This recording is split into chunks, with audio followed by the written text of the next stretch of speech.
دكتور. مساء الخير رواد، مساء الخير.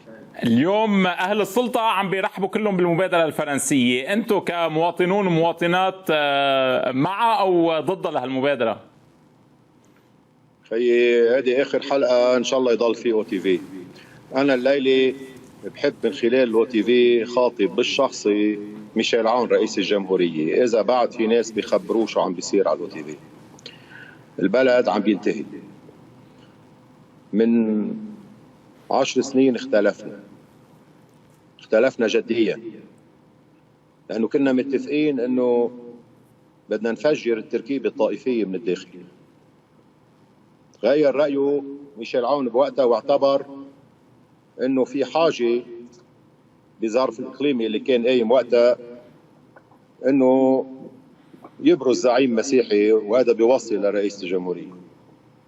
وصل لرئاسة الجمهورية، طلع معنا حق، بس للأسف يا ريت طلع معنا حق قبل بكتير، لأنه من وقتها لليوم الكلفة صارت أكبر بكتير.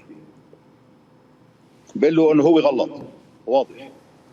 بحب ذكر أنه بصيف 2011 بأول الصيف كان بعد ما تألفت حكومة مئاتي اللي جابوا لهلا شو اسمه هذا أديب. نعم مصطفى أديب. ايه مصطفى أديب. انعمل 4 جلسات ببيت إبراهيم كنعان.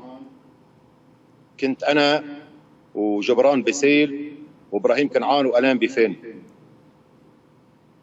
ورياض سليم. كان الحديث بيتجدد لرياض سليمة، وكان نبيه بري بده يعدي لأنه السيف يخلي رياض سليمة حتى من دون تجديد.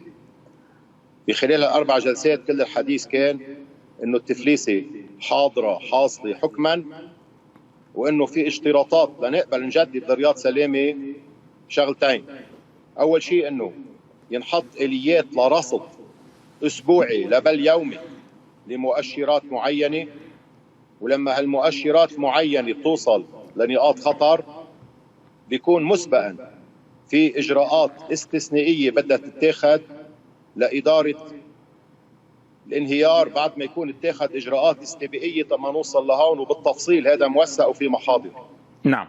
على هالأساس رحنا وقتها على الرابية إنه ضمن هالشروط، لأنه عارفين إنه الإفلاس جاي. الإفلاس لا ابن مؤامرة ولا ابن فجأة، الإفلاس كان محتوم. رحنا على الرابية، بلشنا بهذا الطرح، انتهى الحديث إنه كيف بدنا نقبع ظلم ميشيل سليمان من الكازينو. للأسف هذا الانعطاف انتهى لما صار الصدام على قضية الأجور والتغطية الصحية، ووقفوا بوجه جماعة حركة أمل وعلي حسن خليل من غير شر على أساس أنه طوبت له المالية لأنه إنجازات عظيمة. بدنا نحكي اليوم بكل وضوح، انتهت كل هالخبرية.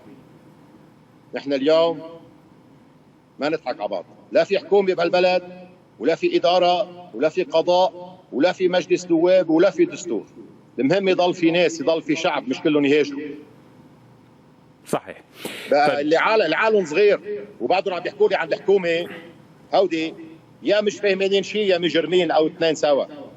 يلي مستعد اليوم يلم ما تبقى ويوزع الخسائر بشكل عادل إنما هادف. التضحيات هالخسائر تكون تضحيات لهدف معين، هذا بده يكون مجنون، مش هاو القرطة كلهم سوا. كمان هون عم بحكي مع ميشيل عون بالمباشر، مش بالمراسيل وبالجلسات وبالقاعات المغلقة، على التلفزيون تبعه. ما عندنا شيء نخبيه. نحن مجانين مستعدين ندير البلد قدام عجزكم. نحن مواطنون ومواطنات في دولة. نحن لا مجتمع مدني ولا مستشارين ولا خبراء ولا مستقلين ولا محايدين. نحن بنحمل مشروع سياسي. مشروعكم انتم يا زعماء الطوائف الستة سقط نهائيا، وبتعرفوا انكم عاجزين، والا ما قاعدين تفتشوا كلكم سوا انه شو حيعمل ماكرون، شو بتقول السعوديه وشو بيقول فلان وعلان. عليكم كل واحد منكم مسؤوليه بالمباشر بالاشخاص. ما عم بحكي العالم الله يساعدها، خسرت شغلها ومصرياتها وطموحها وحياتها وبيوتها. الله يساعد العالم. ما عم بحكي العالم، عم بحكي هاو الزعماء الستة، يعني ميشيل عون، حسن نصر الله، ونبيه بري، وسمير جعجع، وسعد الحريري، ووليد جنبلاط، وبالتحديد ميشيل عون لأنه ثاقبت أنه هو رئيس جمهورية.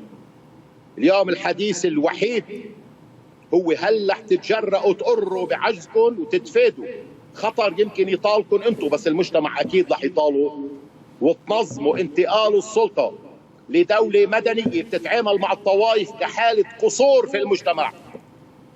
نحن ما بنحايد ولا بننقي بنفسنا، نحن بنواجه بكل جرأة الارث اللعين اللي ورثتونا اياه برهاناتكم كلكم سوا، من كبيركم لصغيركم، مش لانه نحن احسن من غيرنا، لانه نحن بدنا نعطي معنى لحياتنا. غيرنا لقي معنى لحياته بنمره زرقاء وكنفشه وعمل زعيم مدري شو زعيم مدري شو، كله انتهى هذا.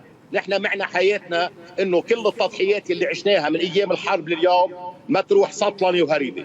بقى تحملوا كل واحد مسؤولياتكم، وانت اول واحد يا استاذ ميشيل عون، ونحن ناطرين جواد سياسي على المستوى. نحن لا مستقلين ولا مجتمع مدني ولا محايدين، نحن مواطنون ومواطنات في دولة. نعم. شرب النحاس، رح اكتفي بهذه الرساله، ما رح اسالك اكثر بالسياسه، ولنشوف الايام المقبله كيف ممكن تكون عم تتبلور. شكرا لك ولمداخلتك معنا اليوم بهذه الحلقه بالمباشر. مشاهدينا، شرب النحاس حكي يمكن عن دوله مدنيه، على كل حال هذا الشعار اليوم كثير عم ياخذ مسافه صار